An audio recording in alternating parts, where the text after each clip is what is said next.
காங்கிரஸ் தேசிய தலைவர் மல்லிகார்ஜுன கார்கே உள்ளிட்டவர்கள் வக்ஃபு நிலங்களை அபகரித்ததாக குற்றம் சாட்டப்பட்டதை அடுத்து மாநிலங்களவையில் சூடான விவாதம் நடந்தது.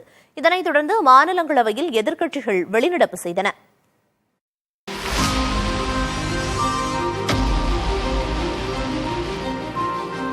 மக்களவையில் புதன்கிழமை பேசிய அனுராக் தாக்கூர் வக்ஃப் நிலங்களை பலர் முறைகேடாக அபகரிக்கிறார்கள் எனவும் கர்நாடக மாநிலத்தில் பல அரசியல் தலைவர்கள் இத்தகைய அபகரிப்பில் ஈடுபட்டுள்ளனர் எனவும் மல்லிகார்ஜுன கார்கே மீது குற்றம் சாட்டினார். सरकारें मंदिर का ये कर्नाटक की सरकार है कांग्रेस की 450 करोड़ रुपया साल का आप इकट्ठा करते हैं, कहां खर्च करते हैं, कौन जवाब देता है उसका? एक एक रुपए का हिसाब आपको देना चाहिए था. क्या किसी मस्जिद का पैसा आपने लिया?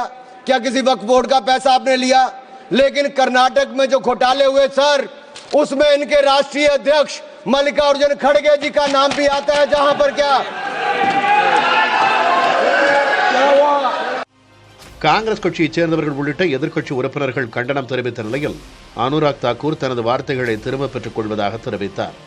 இந்நிலையில் மாநிலங்களவையில் வக்ஃப் மசோதா விவாதம் தொடங்குவதற்கு முன்பு பேசிய காங்கிரஸ் தலைவரும் மாநிலங்களவை எதிர்க்கட்சித் தலைவருமான மல்லிகார்ஜுன கார்கே தனது 60 வருட பொது வாழ்க்கையில் நேர்மையான நடைமுறைகளை பின்பற்றிய நிலையில் தனக்கு இத்தகைய அநீதி நேர்ந்துள்ளதாக ஆவேசத்துடன் கூறினார்.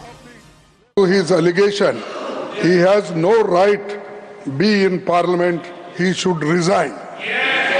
I seek, and if it is proved, I will resign. Even if he proves a 1 acre of waqf land is occupied by me or my children, it is my challenge. If such allegations made, some papers leaving on the table and damaging us, I am not going to afraid of these things, sir. I am a son of laborer. I am a textile laborers workers union. I am also a leader of the laborers, and then I became block congress committee president, and today I am AICC president. Long way.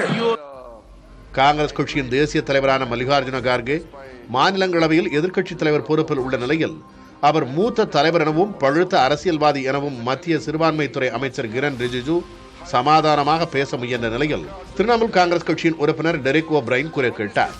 Kiran Rijiju அவரை பேச அனுமதித்து தனது இருக்கையில் அமர்ந்த நிலையில் விவாதம் திசை மாறியது. காங்கிரஸ் உறுப்பினர் ஜெயராம் ரமேஷ் உள்ளிட்டோர் விமர்சனங்களை வைத்த நிலையில் மாநிலங்களவைத் தலைவர் ஜெகதீப் தன்கர் சுற்றி வளைத்து பேசுகிறார் என குற்றச்சாட்டு எழுந்தது. இதைத் தொடர்ந்து எதிர்க்கட்சிகள் மாநிலங்களவையிலிருந்து வெளிநடப்பு செய்தன. பின்னர் வக்ஃப் மசோதா மீதான விவாதத்தில் பங்கேற்க எதிர்க்கட்சி உறுப்பினர்கள் மாநிலங்களவைக்கு திரும்பினர். புதிய தலைமுறைக்காக புதுடெல்லியிலிருந்து கணபதி சுப்பிரமணியம்.